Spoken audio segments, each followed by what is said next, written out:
நானே எழுதி நானே நடித்த நாடகத்தில் நல்ல திருப்பம். என்னை நம்பி இருந்தாள் அவள் நலமடைந்தாள் என்றும் அதுதானே என் விருப்பம்.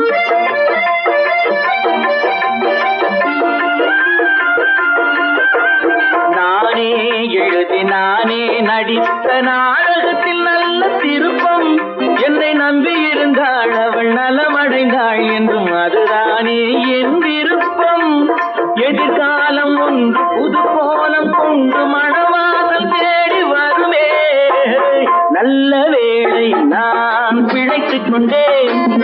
என் காதலை உன்னிடம் அழைத்து வந்தேன்.